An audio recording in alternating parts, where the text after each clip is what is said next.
Hi there, boys and squirrels. It's your old buddy, old pal, Joe Bear, coming at you once again. Live on New Year's Day 2022 from the Tech Award-nominated Reaction Vessel Studios. Today, we're unboxing a fabulous new console, the solid-state Logic BiG SiX. Let's get started, shall we? Zing! I'm back! So, I'm just here with a quick production note. Imagine my dismay when I started working on editing down my video on the BiG SiX, only to learn that I had some distortion going on in the audio. I apologize for that, but I'm not going to reshoot the whole thing. I'm just going to power forward and we'll deal with it, In the meantime, I'd like to ask you, if you get some value out of this, please click the likey thing. Click the likey thing down there. Thanks. Well, about 2 years ago, I had Carl Tatz come in and build this fabulous Reaction Vessel studio. Here's a beauty shot of it that Carl took right upon completion. The plan for the room was to learn how to mix, mostly in the box with some limited analog, some analog summing, couple of channels of outboard gear, some compression, but mostly in the box, so the analog was somewhat limited. But of course, COVID shut down everything, including live gigs, and I was mostly a live guy, so I was jonesing for live stuff. And this room kind of got repurposed more towards a internet streaming thing on venues like Second Life and whatnot, where I've been doing regular shows in the intervening couple of years. This is what my desk looks like today. From the beginning, I had a small mixer for analog channels and doing some summing and whatnot, and it's been quite handy. This analog processing was really meant to be auxiliary. I was going to be mostly mixing in the box, but with the focus on live production, this mixer soon became central to what I was doing here in the room. My mixer has been a solid-state Logic SiX, which is really a brilliant piece of kit. It's a convenient little thing, two full-featured mic preamp channels, 2 or 4, however you want to think of it, stereo channels, a nice monitor section, and very, very flexible routing, and it can accommodate 12 channels to the summing bus. Let's take a look a little closer at what we got here. So the 2 mic channels here, you can use it mic, line, or guitar, high Z. It's got a high-pass filter, it's got phantom power, gain for both mic and line. It's got a channel on each compressor with a threshold control. It's got a flexible 2-band EQ on each of the mic channels. Each of the high and low bands can be configured either as shelving or a bell curve. Each channel has sends to the 2 stereo Q buses with a pan on each. And of course a fader. And the output of the fader can be sent either to the main bus or a bus B. The stereo channels, 2 of them, or for 4 signals, 2 right and left pairs, have a trim control, send to both of the stereo Q buses, of course a pan, and then the ability to send to either the main bus or bus B. The main section has a G-series bus compressor. This is derived from the famous SSL bus compressor. A few less controls, but so it's fixed at 4:1 compression ratio, but it does have variable threshold and makeup gain.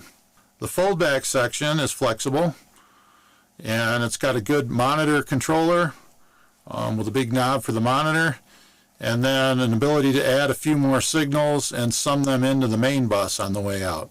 So while this mixer is very flexible, it's also kind of limited with just 2 mono channels, the 2 stereo channels, and then some inputs which have no controls over them. That's good for summing, but not much else. So with the focus on live production for internet streaming, I found that was kind of limited.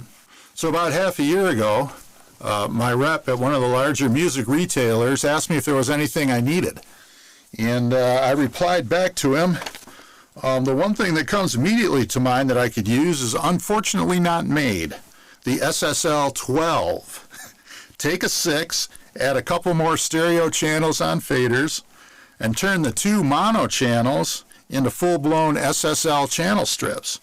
Full SA super analog pre add attack time and ratio to the compressor so you can use it on bass guitar, and an E or G series equalizer. Charge double the price. I've been mulling using an X desk as an expander, but that might not be the right feature set per square foot. So I didn't bite at the X desk, because once again, it wasn't really the feature set, and I didn't really want an expander. I wanted something that was more integrated. Well, lo and behold, they've done it. Solid State Logic has just introduced the BiG SiX. It just started shipping. I got on the list to get one of the first batch going to retail in the United States. Well, yesterday FedEx arrived, and what do they have for me? Let's find out.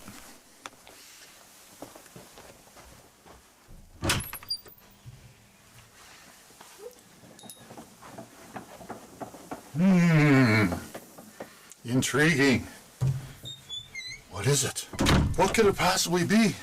It says, what does it say? It says Solid State Logic. Ooh. Could it be? Could it be? Maybe. Maybe. Maybe. We should open this thing up and take a look, shouldn't we?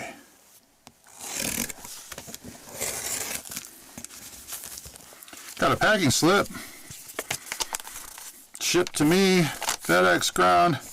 Ooh, it is. It's an SSL BiG SiX. Large format desktop mixer with built-in 16 inbuilt studio grade A to D and D to A converters with 96 kilohertz USB 16 channel interface and 4 super analog mic inputs. Ooh. Ooh. I'm quivering with anticipation.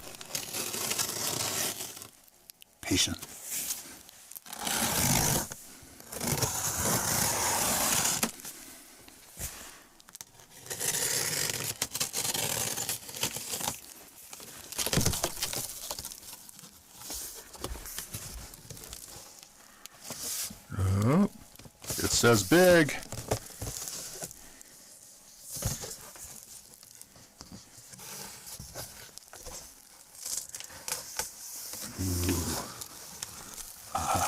Look at that thing.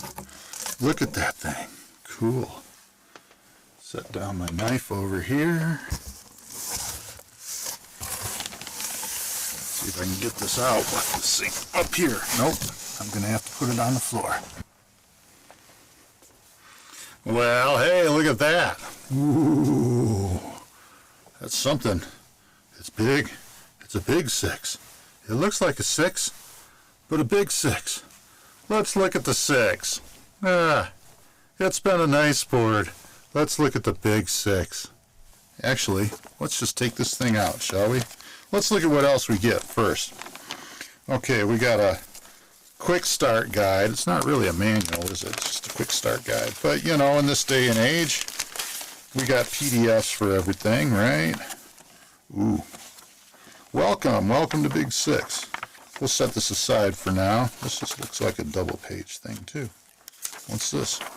Safety information. A chart of all the features. We'll set that aside. Warranty card, I assume. Nope. Just a guide telling you to go to the internet for more info. Let's see. I assume this is the power supply. We got a cable. It is a line lump, but that's fine. I prefer an IEC cable, but we understand how these things are done these days. It's a line lump, a pretty hefty one.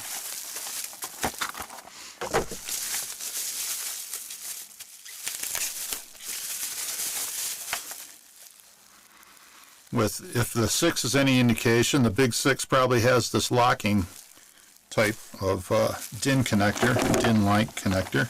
Set this down. Toss it! Toss it! Give it away, give it away, give it away now. we got?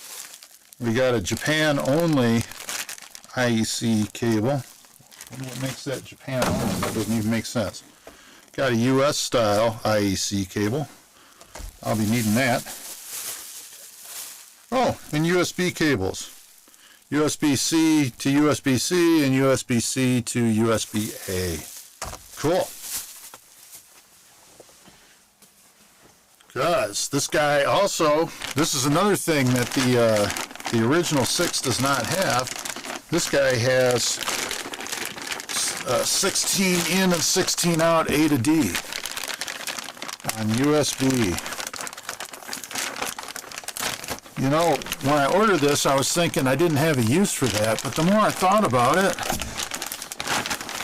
it might be kind of handy. Currently, I'm using Pro Tools HDIO for my ins and outs. Ooh, look at that. It's darker gray than the original. It's more of a charcoal than the graphite color. So, let's take a look at this bad boy, shall we? We shall. Okay, so what do we have here? Excellent. We've got 4 mono channels, and we have 4 stereo channels for 8 inputs, or 12 inputs altogether. So on each of the mono channels, we can take a mic, a line, or a high Z input. We've got a high pass filter, phantom power, and what we didn't have on the original SiX, we've got a phase switch. Also, we didn't have this either on the original SiX, input from USB 1. Once again, this has 16 channels of analog to digital and digital to analog conversion in it on USB. The mic input can provide up to 72 dB of gain, which would be great for even for a ribbon mic on quiet sources. There's 2 stereo cues all the way across the board. On the 4 mic channels, we've got level and pan, and it can be switched either pre or post. If you switch it to post, it could be used quite handily as an effects send. So there's 2 of those stereo cue channels. We have a 3-band EQ. The high and the low bands can be switched to either shelving or a bell curve. And we've got an in and out switch for the EQ. We have a channel count with a variable threshold, and I am told from reading the literature that they have tweaked the attack and release times such that it can be used on bass guitar, which is something that I had a problem with on the original SiX. Got a pan control, and of course the fader.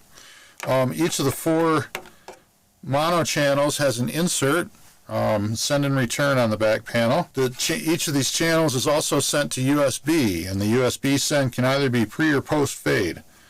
And then the analog out, you can send either to the main bus or bus B, and of course there's a pre-fade listen. So the 4 stereo channels either come in on 1/4-inch inputs on the back or inputs from the computer on USB. In addition to stereo, these can each be summed mono. Right and left gets summed to a single mono signal by depressing this switch.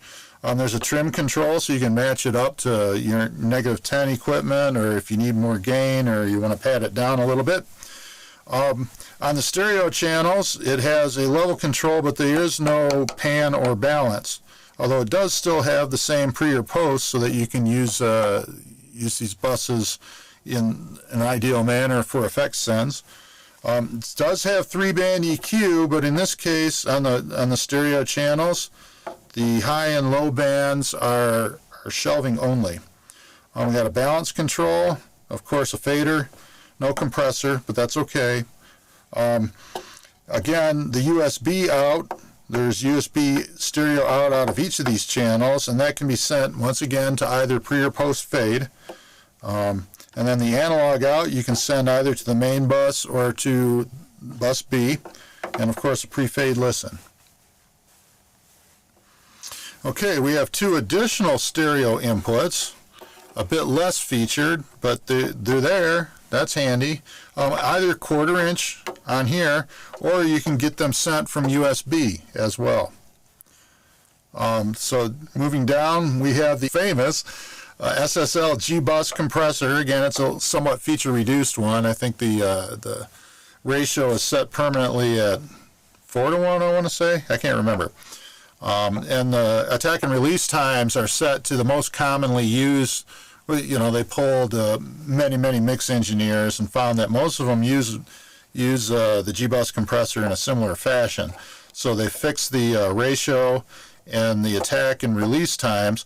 Although this is something that the original SiX didn't have. You have a choice of 2 different release times here: an auto program dependent, or what they considered an ideal one for most forms of music. Of course, that can be switched in or out, threshold control, makeup gain. Here we have the Q masters, the stereo Q masters. You can send Q1 or Q2 to USB 9 and 10 or 11 and 12. And then additionally, in addition to the signals coming in summed here from the Q bus, you can sum in the external 1 or external 2 and or the external 2 signals, these guys up here. And of course the talkback can be sent there as well. You have 2 stereo headphones, which can be set to stereo Q1 or stereo Q2. Headphone jacks on the back, 2 independent sets of headphone controls. We got a monitor source section here. This here is why it's on the monitor source, I'm not sure, but this is the level control for these external inputs. So the monitor source, however, can be this is a summing set of switches, either main, bus B, external 1, and or external 2.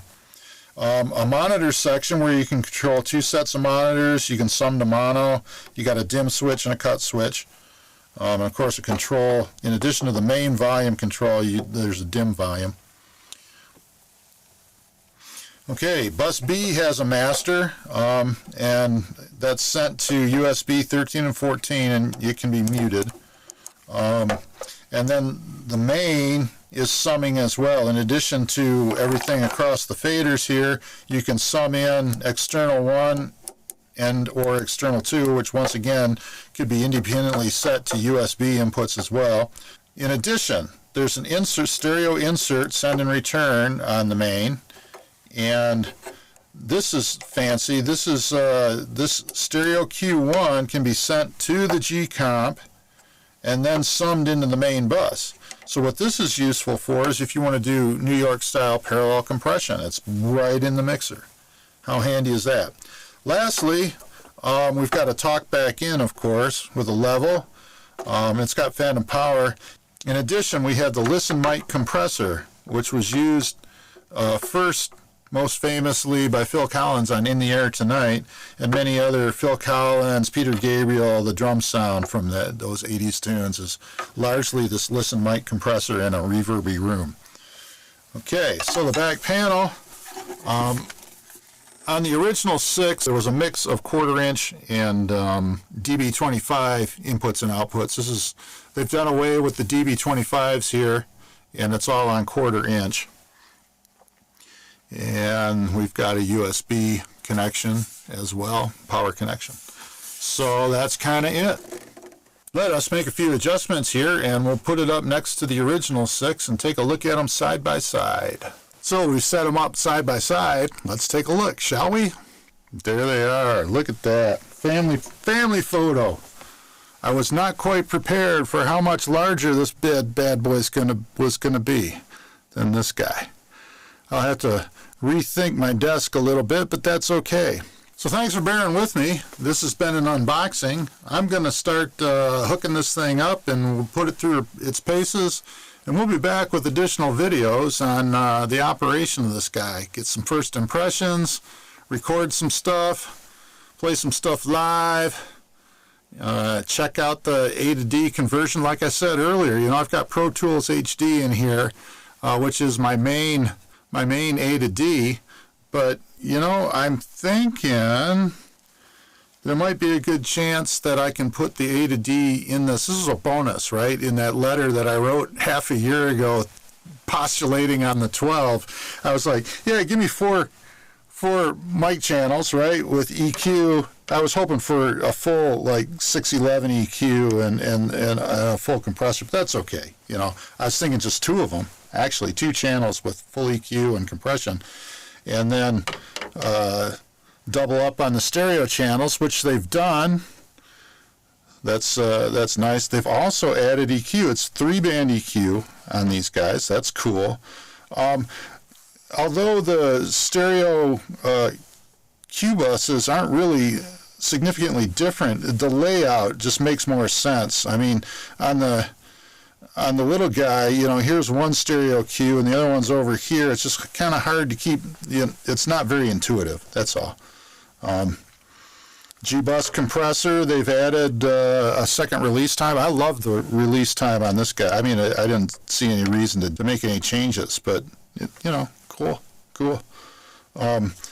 Most of the routing is almost, well, it's almost identical, but it's expanded. And I really love the parallel compression thing here you can do.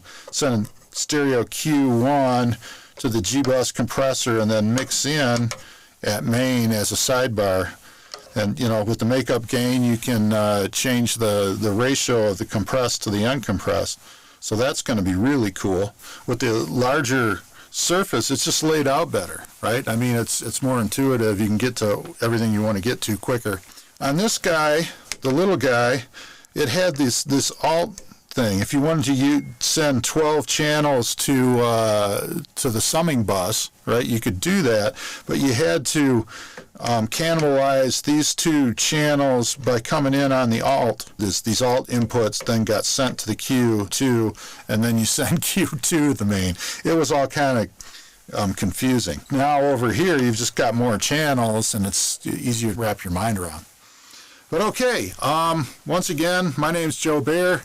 I'm here at the Tech Award nominated Reaction Vessel Studios, and this has been my initial unboxing of the BiG SiX. Everybody be excellent to each other. Wheelie, wheelie, wheelie, wheelie, wee. Hey everybody, thanks for hanging out. This has been merely the first of a series of videos that I'll be doing on the SSL BiG SiX mixer console. It's been like 20 minutes. If you live for that much of the overdriven vocals, if you're still sticking around, you must have got some value out of it. So please, if you would, please hit the like button. And you know, if you hit the subscribe button, which is I guess further over that way, then you'll get notified when I put a new video up. I mean, I want to do some comparisons running bass guitar through that compressor. As I mentioned on the original SiX, it was unusable for bass guitar, at least for me. The ratio opening and closing the compressor around the knee just sounded like distortion. It was crazy. So we'll compare the SiX versus the BiG SiX for that.